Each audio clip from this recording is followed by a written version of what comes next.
Hello and welcome to CMC Markets Weekly Outlook video. My name is Colin Sadzinski, Chief Market Strategist.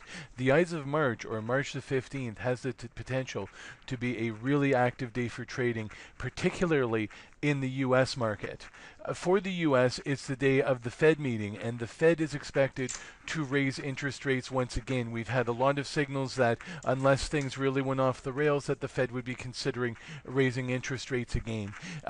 Since then, those comments made by Fed Chair Yellen, we had an absolutely spectacular ADP jobs report, and we now have the markets pretty much thinking that the Fed's set to raise rates again in March. Why is this significant? Because in 2015 and 2016, the Fed only raised rates once per year. This will be their first increase of 2017, coming on the December 2016 rate increase, and suggests the Fed could be setting up for raising rates once a quarter this year, as they seem to want to move gradually.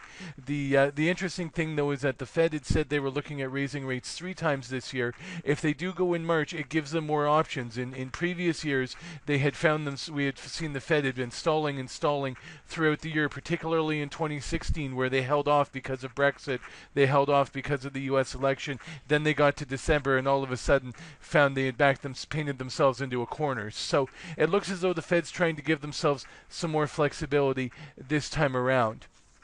Looking at this, what's intriguing is that if we look at how the Fed funds rate is pricing in future rate hikes, we have a 98% increase, percent chance the street's pricing in of a increase in March. But look at this, almost a 50% increase of a second hike in June, and over a 25% percentage chance of a third rate hike in September, and almost 20% of a fourth rate hike in December. So the street does seem to be coming around to the idea that the Fed could raise rates fairly consistently going forward. At this point in the cycle, it's important to remember that as long as we're running below 2%, which is the Fed's inflation target, that we're still looking at really the Fed taking their foot off the gas more than the Fed actually putting their foot on the brake. Still, what it does suggest is a lot of the really super easy money out there and really cheap money that's been fueling the stock market gains may continue to be unwound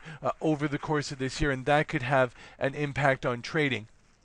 One of the things traders will be looking at from the Fed meeting is to see whether or not the Fed is thinking 3 or 4 rate hikes this year. Are they planning on going once a quarter, or are they leaving themselves some wiggle room to miss a quarter if needed? The U.S. debt limit deal expires on March the 15th as well, and in the past that's led to a lot of stress and a lot of tension and within the U.S. government. It's even led to U.S. government shutdowns. Previous shutdowns have forced the Fed to delay actions before, so it's possible also we could be seeing a move in March with the Fed trying to give themselves some flexibility to skip later on if they need to, if something happens over the budget. Also important with the budget this week is on the 16th of March, President Trump is expected to bring out their first budget. Traders have built in huge expectations that he'll be able to do all these things that he's promised in fairly short order, very efficiently, and with minimal disruption. With the budget, we're going to start to find out where are the priorities, where are the details, what are the numbers, what is he looking to spend on first, what's going to get cut, and what could get delayed. For example, there's been a lot of talk of a push-up for military spending at the expense of spending on other departments, particularly the environment. The possibility of will they focus more on healthcare reform relative to tax reform? If they go with reforming Obamacare first, when does tax reform happen? And what's the nature of that?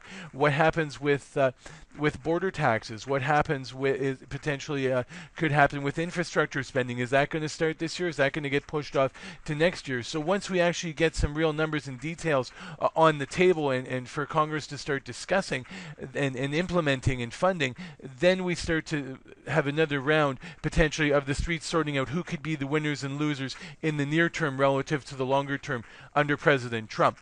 Looking at U.S. markets, so far we are seeing the U.S. dollar continuing to climb heading into the Fed meeting. People are anticipating an interest rate increase. We've seen that the U.S. dollar index bottomed out right at the beginning of February. It's been trending upward. It's recently broke at 102 to complete an ascending triangle, but hasn't been able to make too much headway yet. At this point, it looks as though the street is pricing in 4 interest rate hikes for 2017, so we'll see what happens. Where we may also see some significant trading action is in U.S. stocks. They've been screaming upward since the U.S. election. This low near 17,500 was on election night, and the recent peak was up near 21,150. So that's just a massive rally. What we do see here, though, on the RSI is it's getting very overbought for a second time. We're seeing a bit of either a double top or a negative divergence. Either way, that upward momentum could be peaking for now,